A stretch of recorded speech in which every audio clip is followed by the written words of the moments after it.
Alrighty, welcome everyone to the virtual college exploration for the North Carolina and South Carolina students, sponsored by the Carolina Association of Collegiate Registrars and Admissions Officers and StriveScan. I want to thank you for joining us. I am Brittany Porter, your facilitator. A few housekeeping rules we'll go ahead and start before we get started.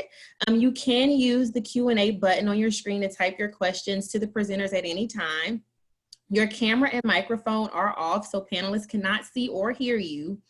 This is one of the many different sessions that is happening today, so be sure to check out the full schedule on CACRAO.org. This presentation is being recorded, so don't be afraid if you miss anything. You will be able to view it within a week and the same website, CACRAO.org. I'd like to now turn it over to our presenters, and whenever you guys are ready to start. All right. Hello, everyone. Welcome to this afternoon's panel presentation on making sense of college costs. We're very happy to have you join us. I'm Russell Moore, regional recruiter for the University of Alabama. I'm based in Jacksonville, Florida, but I also work with students in the South Carolina Lowcountry. And at this time, I'd like to ask our other panelists to introduce themselves. And I'm Mac Palmer. I'm the Vice Chancellor for Enrollment Management at the University of South Carolina in Beaufort. And with me today is Dawn Pescu, who is one of our financial aid counselors here at the university. Good afternoon, everyone. My name is Melissa Klein. I serve as Director of Admissions at Furman University in Greenville, South Carolina. All right, thank you, y'all. And what I'm going to do is share my screen now for everybody. We have a brief and informative PowerPoint presentation for you about these topics on the screen related to college costs, but because you all are the reason we're here, we want to leave plenty of time for your questions. So feel free to type them in the Q&A box, and if we don't address them in the first half of the session. And now at this time, I'd like to turn to our next slide, which is about federal sources of assistance. There are three main types of federal aid: grants, work study, and loans. Grants, of course, do not have to be repaid. These are not large enough to cover a student's overall cost of attendance usually, but if you're attending an in-state university, grants can significantly help cover part of tuition. And tuition is defined as the cost of your courses and their instruction. Work study allows students who qualify to work part-time, often 10 to 15 hours a week, on their university campus.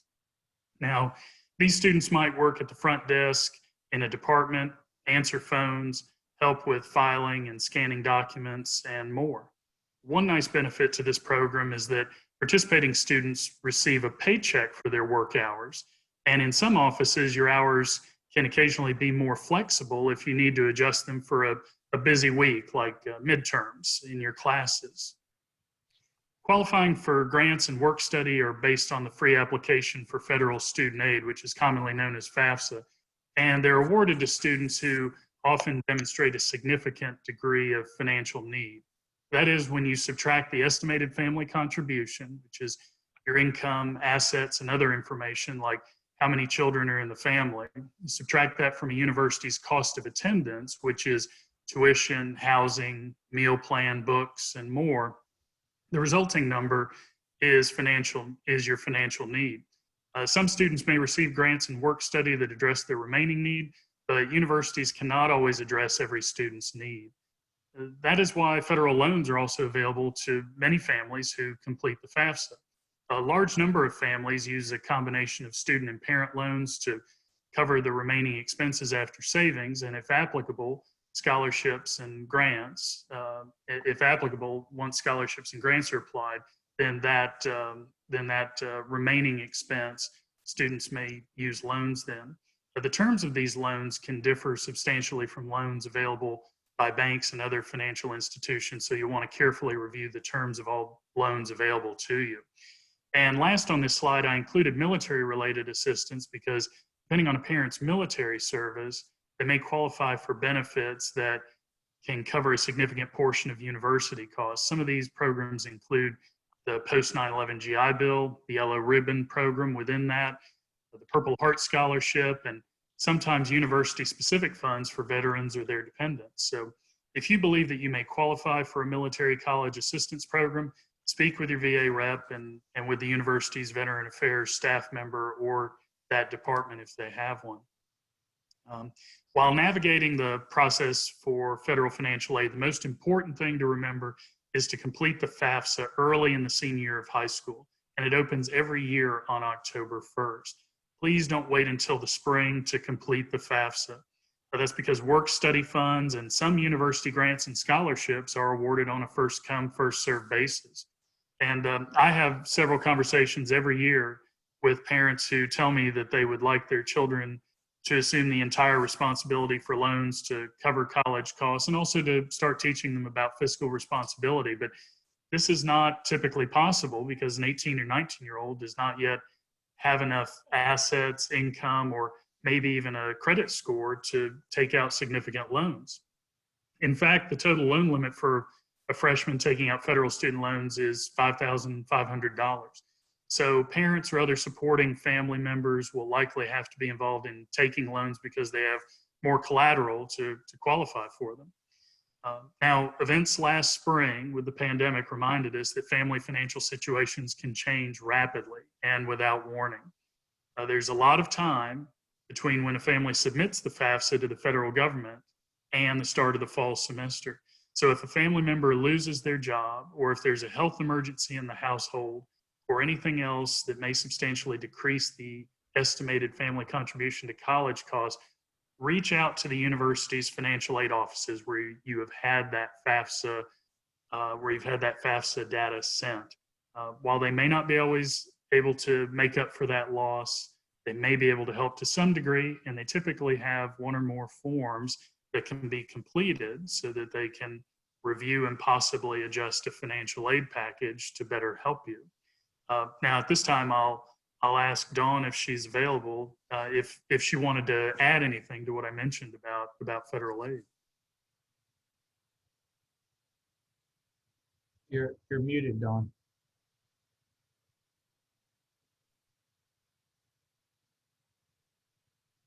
No, still not working. Technical difficulties? No, we can't. Okay.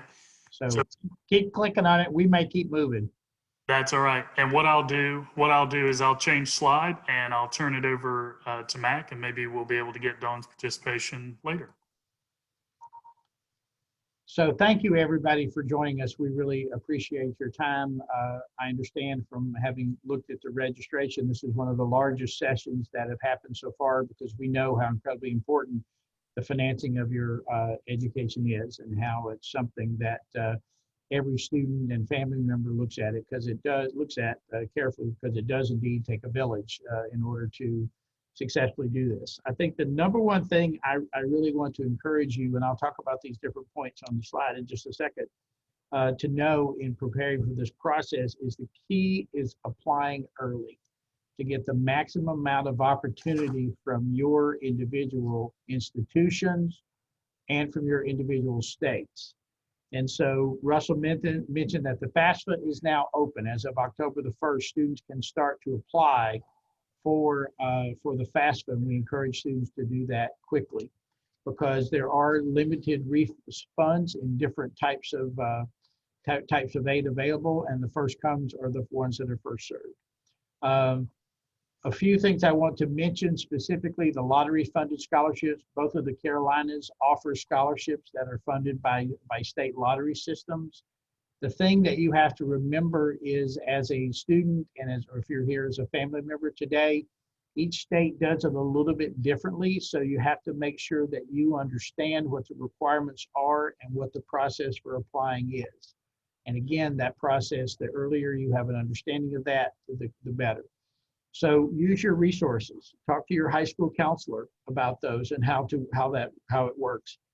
Look at the resources online for your individual scholarships that are funded in order to figure out how they work. Put together your questions now about how the process happens so you can make sure you can understand what's going on. And in addition to the lottery funded scholarships, there are other state scholarships that may be available. In South Carolina, for example, there's a SEOG, the South Carolina Opportunity Grants.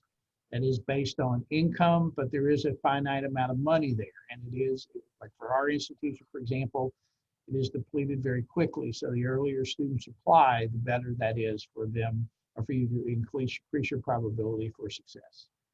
The other thing to keep in mind, and this is something we talked about when the three of us were getting together with our presentation, is border counties at particular individual institutions. As a public institution in South Carolina, we are able to offer in-state tuition to any of the counties, and Georgia specifically, that borders us, to be able to do that are physically touching the county, and that is the institution, state, county.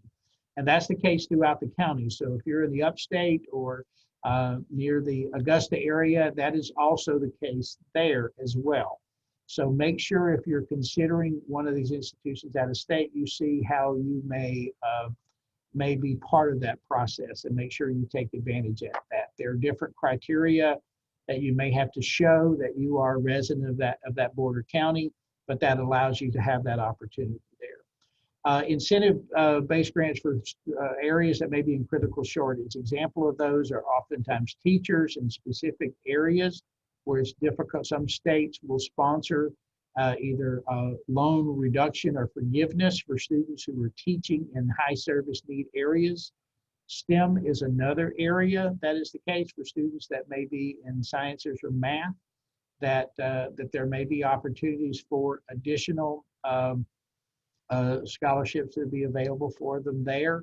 So again, do your research in finding out about those, and also tuition prepayments if you talk with your family members, if you have not done so, about what may be available through the plans your family members may have made, and helping to pay that, or helping to gather and save money toward a tuition prepayment plan that would allow you to reduce the total amount of cost that it takes to attend the institution.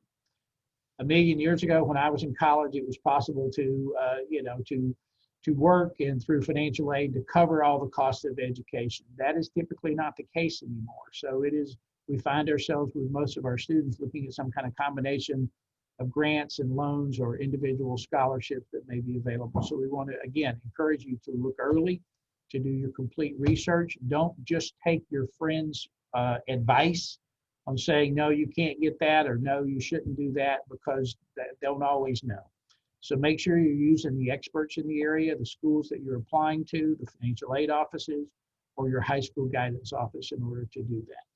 So we'll be answering questions as we go forward from there, but I will from there turn it over to Melissa. Thank you, Mac. And thank you all once again for joining us this afternoon for an important conversation as it relates to your college search, as it relates to your students' college search, or those that you are shepherding through the college search process. My colleagues have already shared some really great information as it relates to federal need-based sources, state sources as well. And I have the task of talking with you about other forms of assistance. And usually that is in the form of scholarships or institutional grants. And I think that these are oftentimes the most widely sought after types of aid to help bring down that cost of attendance. So when we talk about scholarships and grants, as Russell mentioned earlier, that is gift aid. And gift aid refers to any type of financial assistance that doesn't have to be repaid, which we'll call the good kind of money. So this means grant aid could be determined from a student's demonstrated financial need. And then when we talk about gift aid, usually what most often students and families associate with gift aid is scholarships. As with most other factors in the college search process, how scholarships are awarded and to what degree it covers the cost of attendance is going to vary by the institution. So you may have heard a college rep at some point say, it depends. It depends when we talk about the application process, but it also depends when we talk about the awarding of scholarships. Every institution is going to have their own specific definitions for what qualifies a student for scholarships. Is it academic based? So this may mean that the scholarship awards are only determined by a student's GPA, their curriculum rigor, and test scores. Or as we're seeing now, many institutions are turning to test optional policies when going through the admissions process.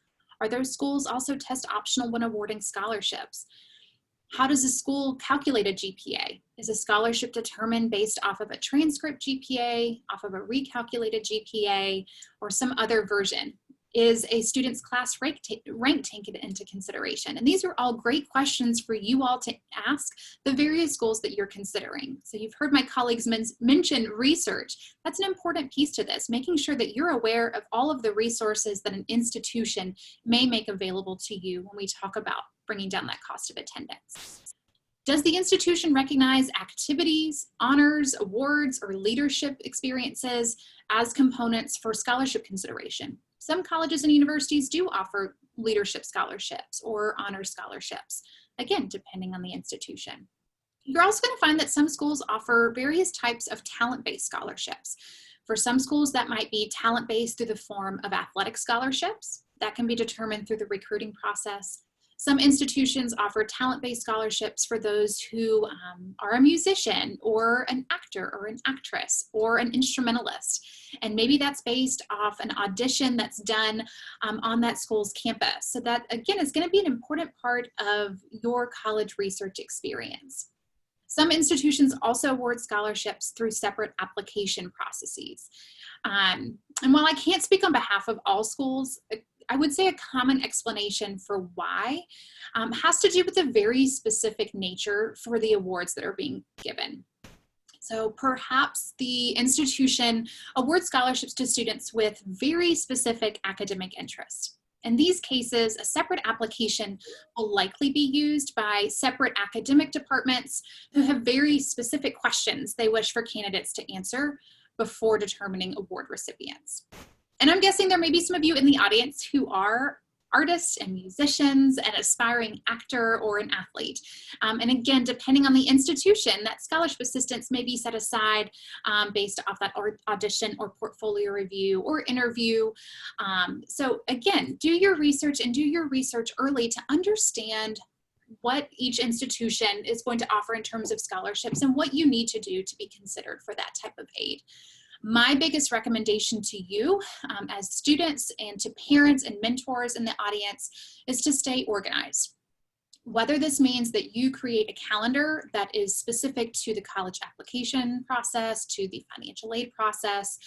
Maybe you're a family that uses a shared Google Calendar, or you want to create that shared Google Sheet that is specific to college dates and deadlines. It's going to help keep you organized and keep you sane through this process.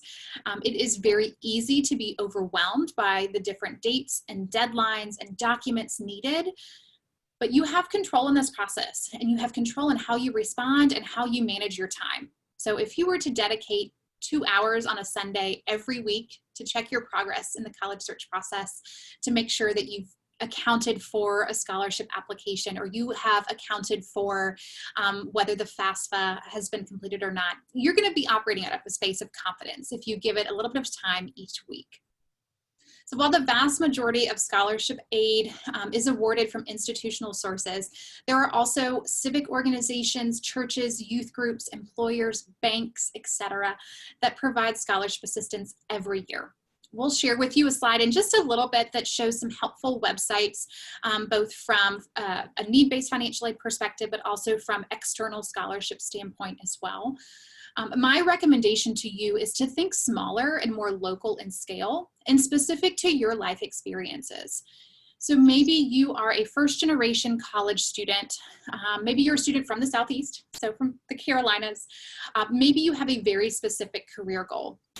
You can usually use these search criteria for identifying different types of awards. Out of my own personal college experience, going into my freshman year, I applied for 65 external scholarships. And I was awarded 3 that were in smaller increments, but that did help to bring down that cost of attendance. I think it's also important to note that when we talk about external scholarships, these are oftentimes awarded in 1-year increments and are not necessarily renewable. So that is something that you'll want to keep in mind as you consider your college budget, especially after that first year, that freshman year experience. Russell, if you will go ahead and switch to the next slide for me. Awesome. So issues that may affect your college search process. I think this is a very valid question and concern that I often hear from students and families in the college search process. And that's in regards to cost of attendance per year, the sticker shock. And what I like to remind families is that the vast majority of students who enroll at my institution or similar small liberal arts colleges is that sticker price is rarely the amount a student will pay to attend. In fact, when you look at data from 2017-2018 school year, 96% of first-time, full-time undergraduate students received financial assistance at private nonprofit institutions, and at public institutions that was close to 76%. And that information comes from the National Center for Education Statistics. You may also find that private institutions advertise a cost of attendance that is going to be identical for in-state versus out-of-state. So typically you're going to see that amount being the same.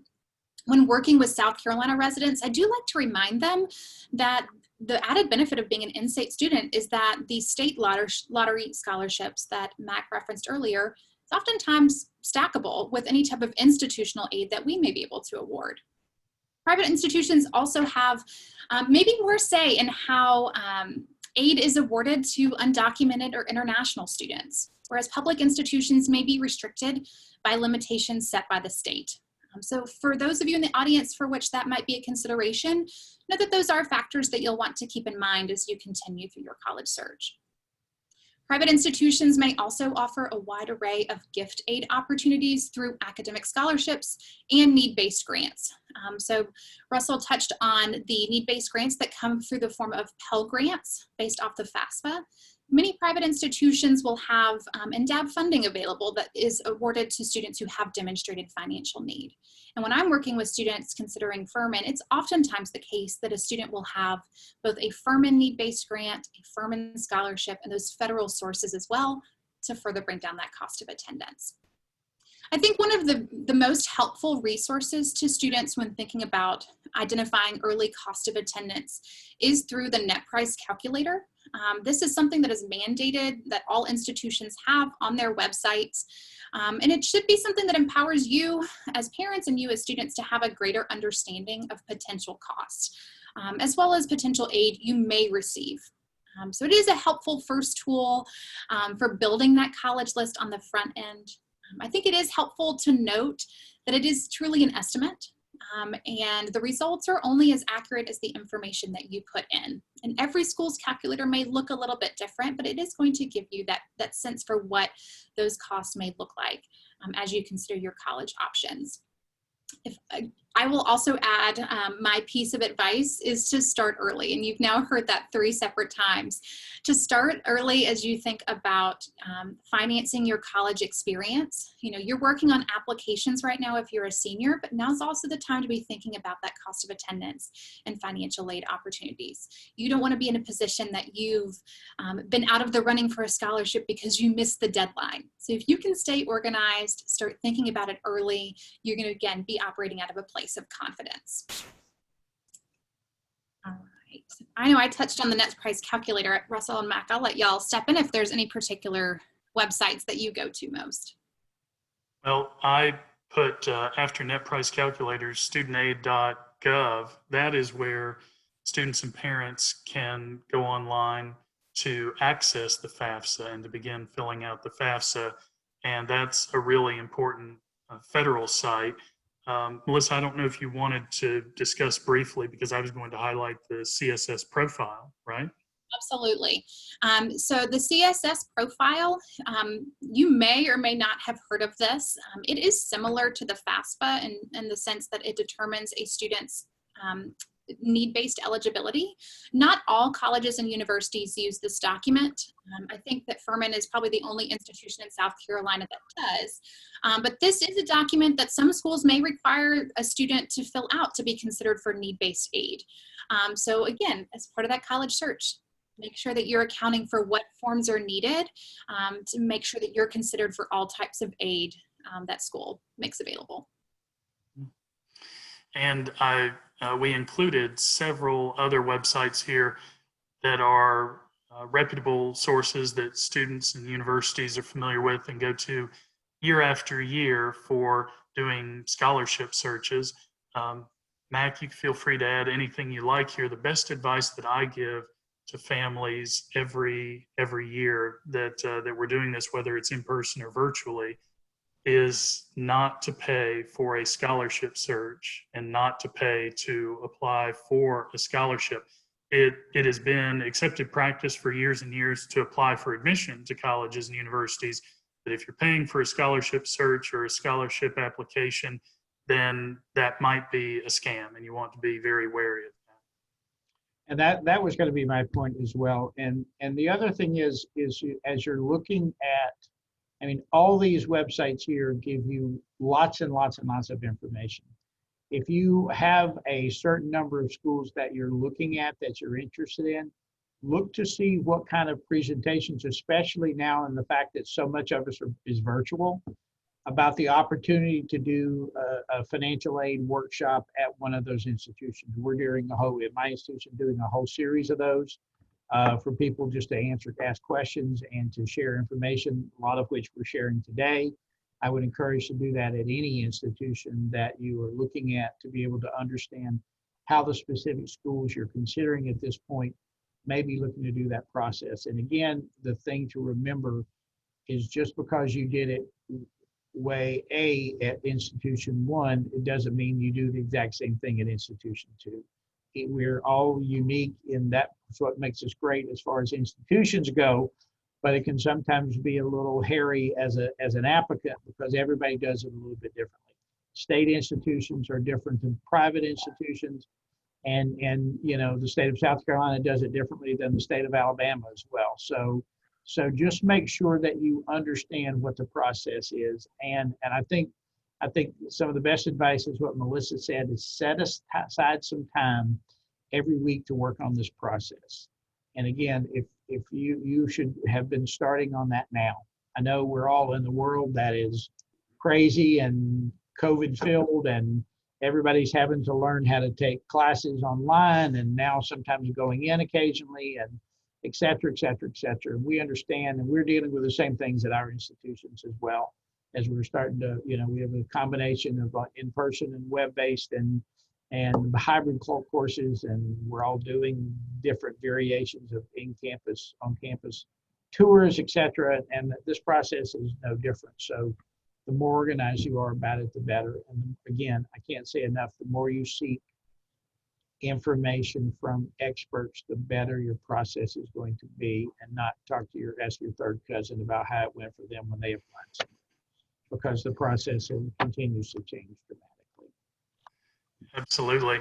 And I'll leave this screen up for a few more minutes for anyone who's joined us, so that they can take a picture of it or jot some of these sites down. And in the meantime, I see a few new questions have been posted. So I wanted to start from the top with those, and we'll answer those as best we can. Let's see, Russell. Dawn, are you working now? Is your Oh yes, I'm audio sorry. working? No, we cannot hear you.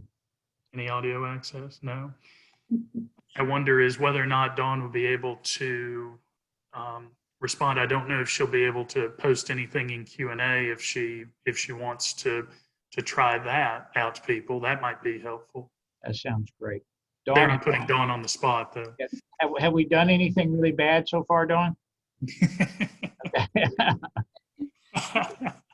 Okay, good. Well, we would, yeah, if as questions are asked, and Russell's going to start asking or answering, if we answer that you have something to add, then Russell will certainly see it and can share it with the entire group. Right. Sorry for the technology issues.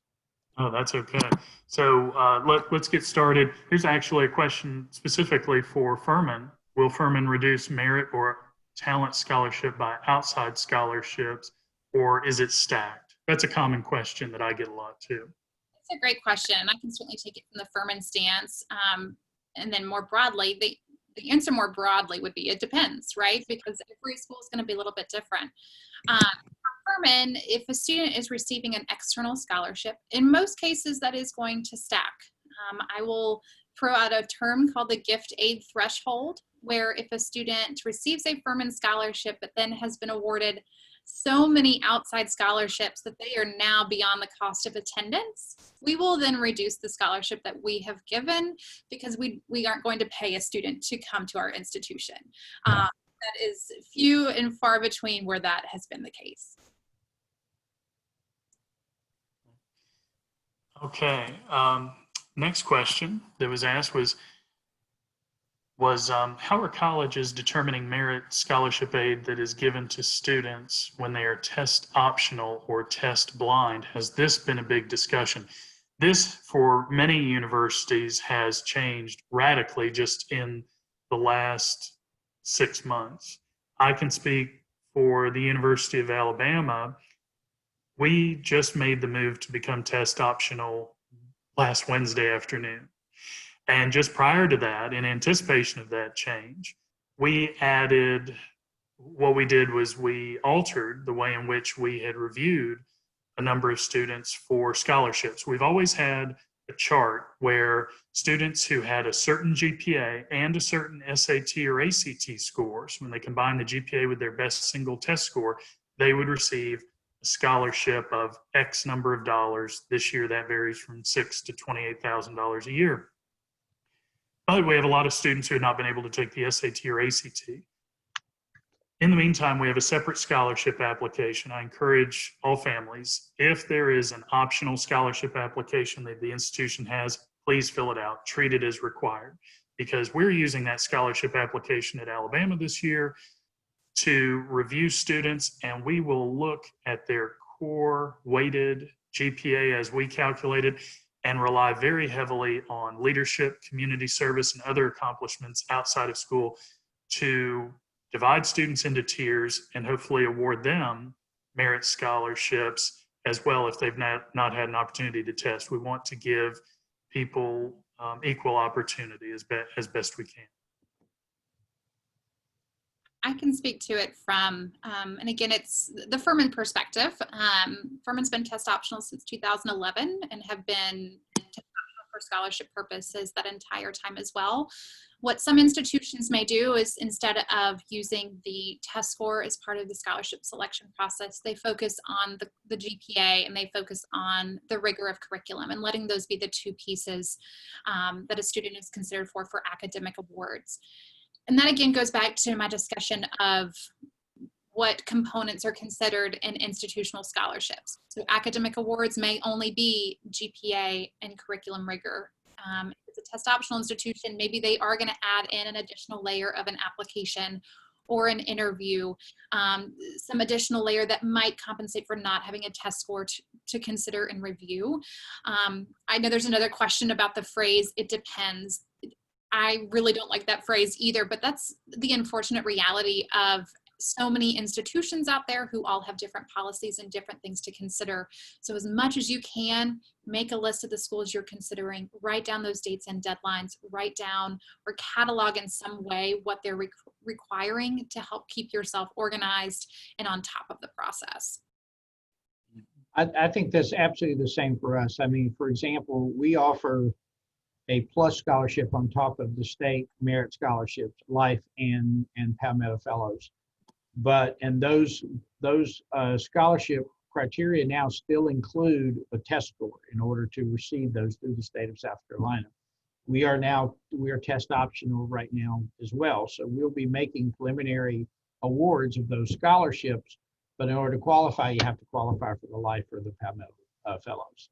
And so unless the state decides something different, and I think a lot will have to do with what happens this fall, as far as how many tests will be able to be offered through the SAT or ACT, as to how it, and really what happens with COVID overall, as far as rates and that kind of stuff like that. So you hate to keep saying it depends, but it does. And that's why planning and preparing and having multiple paths to the same goal is very important. So that's what I would encourage, because we will offer that preliminary scholarship based on the receipt of the state scholarship, and we are waiting to see if the state decides to do something different there. Right. Someone here earlier had a question, and I think Dawn might be able to give me a thumbs up because she may have already addressed this with the student about, and I hear this a lot, in the case of divorced parents, split custody, which parent should fill out the FAFSA, or do both parents need to submit the form? I think it's safe to say that that depends also. The answer that a lot of people don't want to hear, that can depend on circumstances and the custody arrangement and things like that. Dawn, were you able to address that with that? Yes, you were able to type that out. I thought so. Thank you very much for being available to do that. Also, we had someone earlier who asked, can lottery-funded scholarships be used for out-of-state schools? And I think that's directed toward me more so. University of Alabama does not recognize other states' lottery-funded scholarships, but different universities, both public and private, will address these lottery-funded programs in different ways.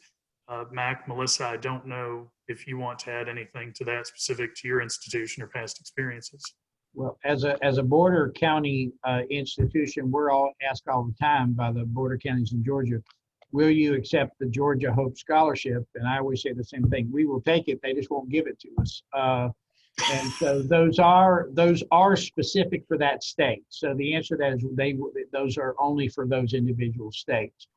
But a lot of institutions that, based on academic background and experience, will offer scholarships for out-of-state students, because that is a target market that for the public institutions that we look at, and based on the students' academic background and experiences, they may be able to offer either some kind of scholarship toward partial or full out-of-state tuition that can make it much more competitive for a student to attend. So I would make sure you check that out as well. And I don't have too much to add there because we're the same way. We don't accept out-of-state lottery scholarships, but what you might find at institutions is that they will advertise scholarship opportunities for students from certain states. But again, that is going to be it depends situation. Right. And in Florida, where I'm based, there are a few private colleges that will award the student up to a certain amount of money. It might be $1,500 or $2,000 for students who are able to show that they qualify for the Florida Bright Futures Award. So this will depend a lot state by state, and some colleges will have more flexibility than others to do that. Let's see. One student has also asked, do you have experience with new scholarship apps like Scholly? For myself, it's been a couple of years since I looked at Scholly, so I don't know how it may have changed or if it still has the same good reputation that it did before. I first learned about Scholly from one of the high school counselors in the Jacksonville area. And I know that one of the goals of Scholly was to try to streamline the scholarship application process, similar to the way that the Common Application allows students to apply to multiple colleges and universities with just a few extra clicks on their computer. I don't know though. Now at this point, I can't really vouch for Scholly itself. Does anyone else here on the panel have experience with it or gotten any feedback? I do know. I do not have experience with it either, but I think you'll find between Scholly or FastWeb or scholarships.com, or some institutions are partner with RaiseMe. There are a lot of outlets to consider in that scholarship review process. Mm-hmm. Let's see. And Melissa, earlier you addressed the difference between the FAFSA and the CSS profile and discussed that, I know.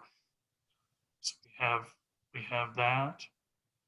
And I know there's some questions specific to my institution, and what I'm going to do is I will let them know. I'll respond. I know we're limited for time, so I want to make sure that we're addressing questions that are for the whole group. But for those of you asking about Furman specifically, I'm taking your name down, and you'll see our office's contact information in just a minute, and I can respond to that specifically. I know there was one question about revising awards. Do either of your institutions offer revisions to scholarship awards based off of circumstances that may have changed?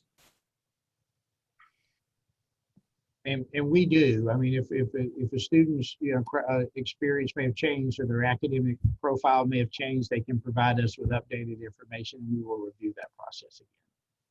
Absolutely. And we are the same as well.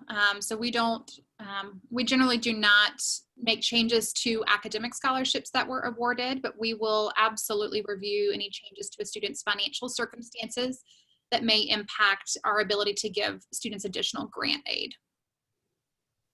So as will the University of Alabama, we do have a specific form that students can fill out. We had a number of students who did that this last spring and summer because of the pandemic. Different public universities will handle institutional aid very differently. Some have different amounts available. We did all that we could to help students, try as we may, though, because of the large number of out-of-state students that we have. We weren't able to meet everyone's need during those difficult circumstances, but I encouraged students to have everything updated and on file with us, because what you have down now can impact the following year as well. One general question that I see that was tied in by someone who was asking some questions about Furman, though: if my test score is low and will not help with my chances of receiving scholarship aid, should I just instead apply test optional?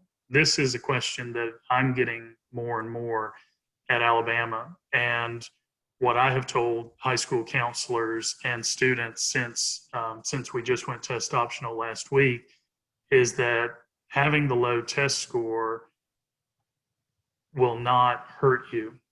Having a good test score can help, especially for qualifying for one of our automatic merit awards, but it is possible for a student who is outstanding in the classroom and outstanding in terms of their extracurricular activities and leadership to qualify based on our competitive scholarship application.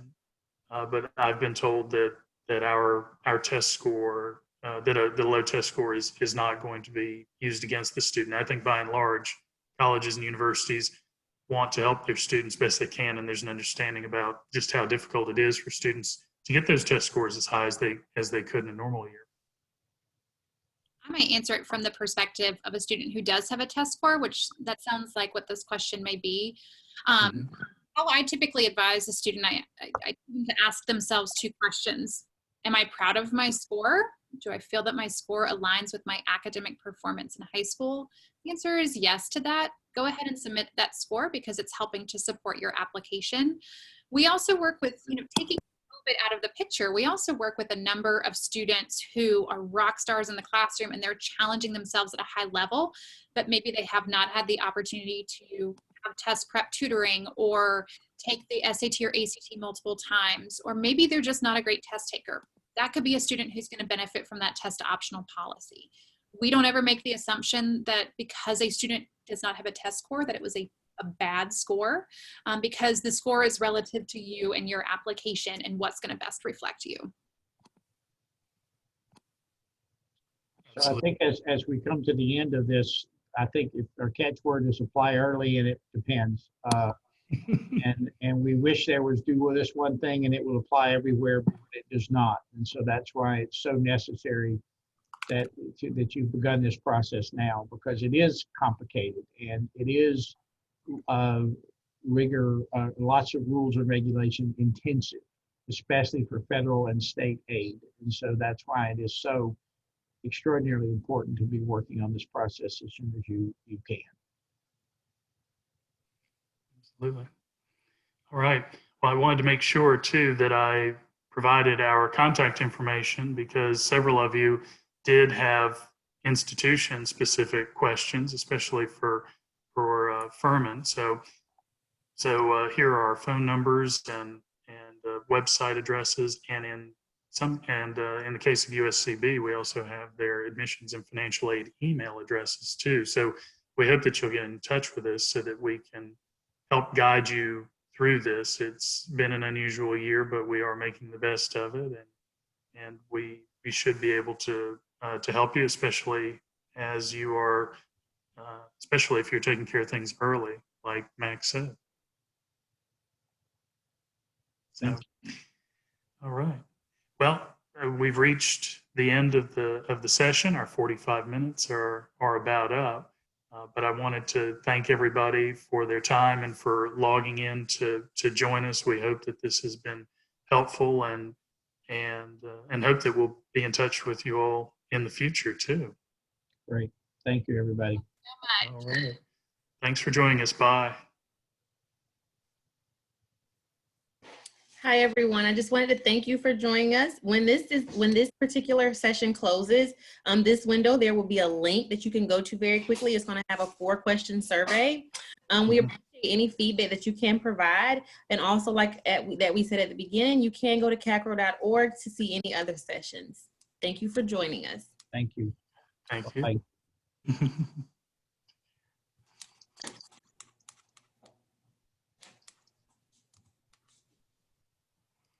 All right. Sorry about the couple of the technical glitches there, y'all. What I found is that when I would go to unmute on the top menu, on the lower left-hand side where the little PowerPoint buttons are, you know, where they're transparent, where you can advance and go back a slide, that vanishes. It goes away. It doesn't come back. I don't know why. It must be something with